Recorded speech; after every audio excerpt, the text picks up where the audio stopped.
बच्चों, आज हम कवि सुमित्रा नंदन पंत जी की कविता वे आंखें पढ़ेंगे। ये एक ऐसी कविता है जिसमें कवि सुमित्रा नंदन पंत जी ने भारतीय किसानों की दुर्दशा, शोषण और दयनीय दशा से आहत होकर उनकी यथार्थ स्थिति का अंकन किया है। कवि यहाँ पर किसान की व्यथा का अंकन करते हुए कहता है कि अंधकार की गुहा सरीखी उन आँखों से डरता है मन। गुहा होती है गुफा, सरीखी समान, उन आँखों से डरता है मन। कवि कहता है कि जब कभी भी मैं किसान की आँखों को देखता हूँ तो मैं डर जाता हूँ। उसकी आँखें अब अंधकार की गुहा सरीखी है, उसकी आँखें अब अंधकार की गुफा के समान है। उन आँखों को देखकर मेरा मन डर जाता है। भरा दूर तक उनमें दारुण, उसकी उन आँखों में दूर दूर तक दारुण यानी कि दरिद्रता, भयानक घोर दुख जो है, दैन्य होता है गरीबी, दुख का नीरव रोदन, उसकी उन आँखों में अब भयानक दुख का खामोश सा रोना जो है वो नज़र आता है, जो गरीबी के कारण है। तो कवि कहता है कि उसकी आँखें जो है वो मुझे डराती हैं। उसकी आँखों में दरिद्रता का दुख जो है और कष्ट सहे जाने का मौन रुदन जो है वो व्याप्त है। वह स्वाधीन किसान रहा, अभिमान भरा आँखों में इसका। देश के आज़ाद होने के साथ साथ वो किसान भी आज़ाद हो गया और आज़ादी का अभिमान आज भी उसकी आंखों में था। लेकिन हुआ क्या, आज़ादी मिलते ही छोड़ उसे मझधार, आज संसार कगार सदृश भय किसका। आज़ादी के बाद देश ने उस किसान को मझधार में ही छोड़ दिया और आज वो संसार जो है वो उससे किनारा करके बिल्कुल अलग ही बहकर अलग हो गया है, अलग ही खिसक गया है। लहराते हुए खेत दृगों में हुआ बेदखल वह अब जिनसे। आज भी किसान की आंखों में, दृग होते हैं आँख, आज भी किसान की आंखों में वो खेत लहलहाते हैं जो कभी उसके अपने थे। हुआ बेदखल वह अब जिनसे, लेकिन परिस्थितियां ऐसी हो गई है कि आज वो अपनी उन फसलों से, अपने उन खेतों से बेदखल हो चुका है। हंसती थी उसके जीवन की हरियाली जिनके तृण तृण से। ये वो खेत थे जिसकी हरियाली को देखकर उसका जीवन हंसता था, खिलखिलाता था, मुस्कुराता था। उसके एक एक कण में उसके लिए जीवन व्याप्त था। किसान के लिए उसके खेत जो है वो उसका सर्वस्व होते हैं और जब वो फसलों को खड़ा हुआ लहलहाता हुआ देखता है तो उसके जीवन में उससे सुंदर दृश्य कोई भी नहीं होता है। लेकिन अब किसान की स्थिति जो है वो बदल चुकी है। आंखों में ही घूमा करता वह उसकी आंखों का तारा। आज किसान जो है वो बिल्कुल किनारे पर आकर के खड़ा हो गया है, जहाँ वो बिल्कुल अकेला पड़ चुका है। आंखों ही में घूमा करता वह उसकी आंखों का तारा, हर समय उसकी आंखों का तारा, उसके आसपास घूमने वाला उसका बेटा जो है कारकुनों की लाठी से भरी जवानी में ही मारा जा चुका है। कारकुन कहते हैं लठैतों को। ज़मींदार लोग जो हैं अपनी कर वगैरह की उगाही के लिए कुछ लठैत, कुछ ऐसे व्यक्तियों को अपने पास रखते हैं जो उगाही का काम करते हैं। तो उन्हीं लठैतों के द्वारा जो है किसान का बेटा मारा जा चुका है। इसलिए अब उसकी आंखों में अपने उस आंखों के तारे की यादें जो है वही घूमा करती हैं। तो इस कारण भी उसकी आंखें जो हैं उन्हें देखकर कवि को डर लगता है। अब अंतिम काव्यांश देखिए इस कविता का, बहुत ही मार्मिक बन पड़ा है। कवि कहता है, खैर पैर की जूती जोरू ना सही एक दूसरी आती, पर जवान लड़के की सुध कर सांप लौटते फटती छाती।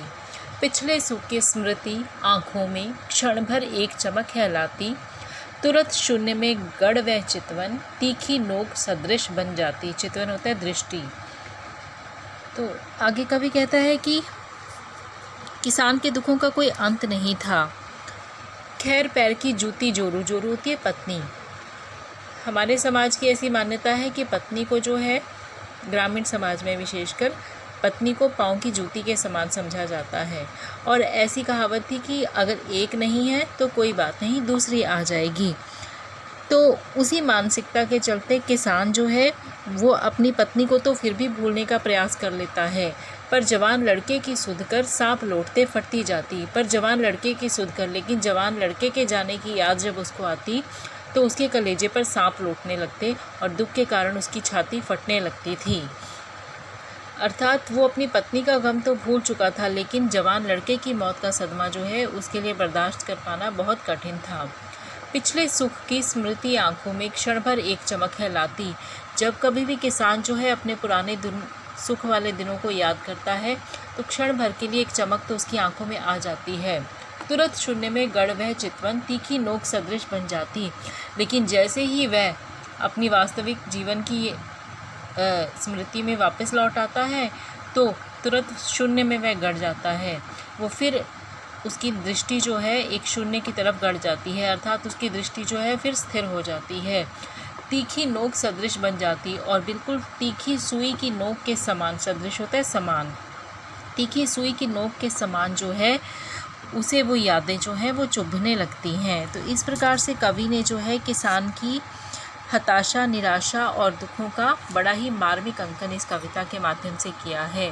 वे आंखें, यहाँ पर किसान की आंखों के माध्यम से उसने एक दुखी किसान के जीवन का समग्र चित्र जो है वो प्रस्तुत करने का प्रयास किया है। देखिए, इस पद्यांश में जो है कवि अत्यंत मार्मिक चित्रण कर रहा है जब महाजन के द्वारा अपना मूल और ब्याज वसूलने के लिए किसान पर तरह तरह के अत्याचार किए गए तो किसान की स्थिति कैसी थी।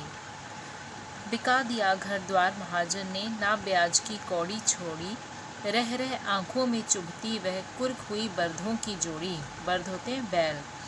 उजरी उसके सिवा किसे कब पास दुहाने आने देती, आह आंखों में नाचा करती, उजड़ गई जो सुख की खेती। अब किसान की इतनी दुर्दशा हो चुकी थी कि वो महाजन के कर्जों तले दबा हुआ था और महाजन ने अपना पैसा वसूलने के लिए किसान का पहले घर द्वार बिकवा दिया और फिर भी महाजन ने ब्याज की कौड़ी तक नहीं छोड़ी। इतने पर ही वो उसे सब्र नहीं हुआ, उसने किसान के घर द्वार सब नीलाम करवा डाले और खेत भी पहले ही खाली हो चुके थे, अब केवल मात्र एक बैलों की जोड़ी उसके पास रह गई थी तो महाजन ने वो भी कुर्क करवा दी, अर्थात उसके बैलों की जोड़ी जो थी वो भी देखते ही देखते नीलाम हो गई। उजरी उसके सिवा किसे पास कब दुहने आने देती। किसान के पास एक उजरी नामक सफ़ेद गाय भी थी जो सिवाय किसान के किसी को भी दूध दुहने के लिए अपने पास आने नहीं देती थी। वक्त की मार देखो, आज वह गाय भी बिक गई। आह आंखों में नाचा करती, उजड़ गई जो सुख की खेती। आह, कवि दुखी होकर कहता है कि किसान की आंखें जो हैं आज भी अपने पुराने दिनों को याद करके खुश होती हैं। ये दृश्य उसके सामने आज भी नाचते हैं जब वो समृद्ध था, लेकिन उसकी ये सुखद स्मृति जो है वो आज उसके पास नहीं रही है। उजड़ गई जो सुख की खेती, उसकी जो सुख की खेती थी अर्थात उसके जीवन की जो खुशियाँ थी, उसका घर द्वार, उसके पशु, उसके खेत खलिहान, वो सब उससे दूर हो चुके हैं, वो सब का सब उजड़ चुका है। बिना दवा दर्पण के घरनी स्वर्ग चली। अब और इससे अधिक क्या बुरा हो सकता था। देखिए किसान की जीवन की विडंबना देखिए। बिना दवा दर्पण के घरनी स्वर्ग चली।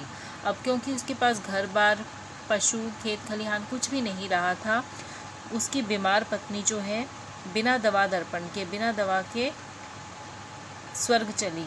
घरनी कहते हैं पत्नी को। उसकी पत्नी जो है बिना दवा के, पैसों के अभाव के कारण उसे दवा नहीं मिल पाई, इसीलिए वो स्वर्ग से धार गई। आंखें आती भर देख रेख के बिना, दूध मुही बिटिया 2 दिन बाद गई मर। और भी अधिक आंखें भर आती हैं जब किसान के साथ और भी अधिक बुरा हुआ। माता के चले जाने पर देख रेख के बिना, पालन पोषण के अभाव में उसकी दूध मुही बिटिया जो है वो भी 2 दिन बाद स्वर्ग से धार गई, उसकी भी मृत्यु हो गई। अब घर में किसान की पत्नी की मृत्यु हो चुकी थी, उसका बेटा चल बसा था और उसकी दूधमही छोटी बेटी जो है वो भी स्वर्ग से धार गई थी। अब घर में केवल मात्र विधवा रही पतोहू लक्ष्मी। अब घर में लक्ष्मी थी। अब घर में केवल मात्र किसान की विधवा बहू जो है वही शेष रह गई थी, जो पहले तो घर की लक्ष्मी कहलाती थी। यद्यपि पति घातिन, लेकिन अब पति की मृत्यु हो जाने के उपरांत सब उसे पति की हत्यारिन ही कहते हैं। पकड़ मंगाया कोतवाल ने, डूब कुएं में मरी एक दिन। उस पर भी जब कोतवाल ने बुरी दृष्टि रखी और उसे बुलवाया तो वो कुएं में डूब मरी, उसने अपने प्राण त्याग दिए। अब किसान के जीवन में जो कुछ भी सुख समृद्धि और उसका घर परिवार था वो सारा का सारा उसके हाथों से छूट चुका है।